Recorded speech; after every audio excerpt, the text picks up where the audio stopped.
नमस्कार. भूमिकी रसोईमध्ये तुम्हा सर्वांचं मनःपूर्वक स्वागत आहे. आज आपण अगदी मस्त पोटभरीचा, चटपटीत आणि झटपट तयार होणारा टोमॅटो भात कसा करायचा ते बघणार आहोत. करायला अतिशय सोपं आहे. अगदी मोजक्या साहित्यामध्ये तयार होतो. चला तर मग लगेचच रेसिपी सुरुवात करूया. तर त्यासाठी आपल्याला एक वाटण लागणार आहे. वाटणामध्ये 3 ते 4 लसणाच्या कळ्या, 3 ते 4 हिरवी मिरची, 3 ते 4 सुकी लाल मिरची आणि 3 मोठ्या साईजचे अगदी लाल रंगाचे टोमॅटो घ्यायचे. अशा प्रकारे टोमॅटोला कट करायचं आणि टोमॅटोला अगदी 2 मिनिटं हलके डाग येईपर्यंत तेलामध्ये भाजायचं आहे. अगदी 1 चम्मच इतका तेल टाकायचं आहे. आता भाजलेला सर्व मिश्रण प्लेटामध्ये काढूया आणि थंड होण्यासाठी साईडला ठेवूया. त्याच कढईमध्ये आपल्याला अर्धा ते पाऊण वाटी तेल टाकायचं आहे. तेल गरम झालं की लगेचच 1 चम्मच मोहरी. मोहरी जरा तडतडली की त्यामध्ये टाकायचं 1 चम्मच जिरं, 2 तेजपत्त्याची पानं, 2 ते 3 हिरवी मिरची आणि एक बारीक कट केलेला कांदा.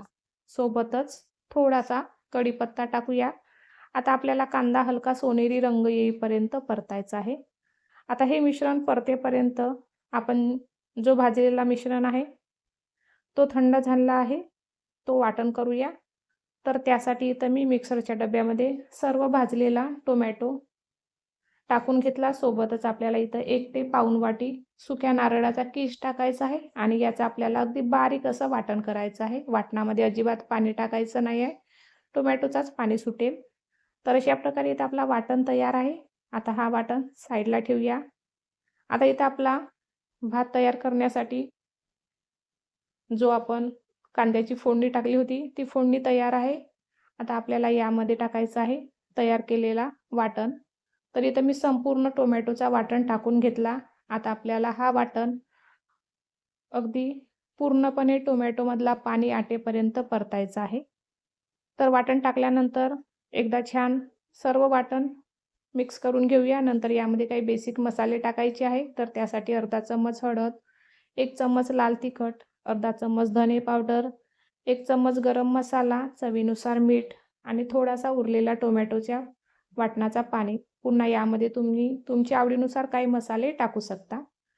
आता हे सर्व मसाले टाकल्यानंतर आपल्याला हा मिश्रण जवळपास 3 ते 4 मिनिटं इतकं तेलामध्ये छान भाजायचं आहे किंवा परतायचं आहे. जोपर्यंत पूर्णपणे टोमॅटोचा पाणी आटत नाही, तोपर्यंत आपल्याला हा मिश्रण परतायचं आहे. तर अशा प्रकारे मीडियम आचेवर आपल्याला मिश्रण परतायचं आहे.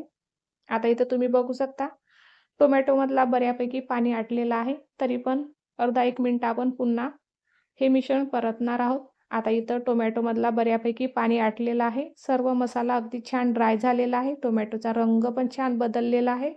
टोमॅटो छान शिजला गेलेला आहे.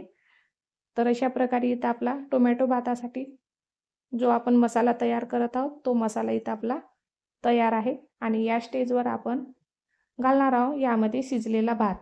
आता इथं मी शिजलेल्या भाताचा वापर करत आहे. जर तुम्हाला शिजलेला भात घालायचा नसेल, तर तुम्ही या स्टेजला पाणी टाकायचं आहे आणि पाण्याला अगदी छान पूर्णपणे उकळी आल्यानंतर यामध्ये तुम्हाला तांदूळ घालायचे आहे. आता मी इथं शिजलेला भात टाकलेला. शिजलेला भात टाकल्यानंतर आपल्याला अगदी हलक्या हाताने सर्व मिश्रण छान मिक्स करायचं आहे, जेणेकरून आपला भात हा कूट होणार नाही किंवा शीतं तुटल्या जाणार नाही. तर त्याची काळजी घेऊन आपल्याला हा भात अगदी हलक्या हाताने पूर्णपणे टोमॅटोच्या मसाल्यामध्ये मिक्स करायचा आहे. तर अशा प्रकारे इथं मी संपूर्ण भात छान हलक्या हाताने मिक्स करून घेतलेला आहे. तुम्ही बघू शकता अगदी आपल्या भाताला मस्त असा सुरेख रंग आलेला आहे. आता आपल्याला या भाताला अगदी 2 ते 3 मिनिटासाठी अगदी छान दणदणीत वाफ काढायची आहे. तर 2 ते 3 मिनिटं याला असंच ठेवूया. आता इथं 2 ते 3 मिनिटं झालेली आहे. भाताला अगदी छान सुरेख रंग चढलेला आहे आणि भात पण तुम्ही बघू शकता अगदी मस्त असा मऊसूत आणि मोकळा सळसळीत झालेला आहे. भाताला छान अगदी छान वाफ आलेली आहे आणि इथं आपला अगदी झटपट असा मस्त चटपटीत टोमॅटो भात तयार आहे. नंतर यामध्ये आपण अगदी बारीक कट केलेली कोथिंबीर घालूया. पुन्हा एकदा हलक्या हाताने भाताला आपल्याला मिक्स करायचं आहे. आता इथं आपला अगदी काही मिनिटातच मस्त असा पोटभरीचा चटपटीत टोमॅटो भात तयार आहे. आता आपल्याला हा टोमॅटो भात अगदी 1 मिनिटा इतका पुन्हा वाफवून घ्यायचा आहे आणि नंतर गॅस बंद करायचा आहे. तर अशा प्रकारे इथं आपला अगदी काही मिनिटात टोमॅटो भात तयार आहे. नेहमी जर मसाले भात खायला कंटाळा आला असेल तर तुम्ही अशा प्रकारे टोमॅटो भात एकदा नक्की ट्राय करून बघा आणि आवडल्यास लाईक करा, शेअर करा. चॅनलवर नवीन असाल तर सबस्क्राईब करा. चला तर मग पुन्हा भेटूया अशाच एका नवीन व्हिडिओसोबत. तोपर्यंत धन्यवाद.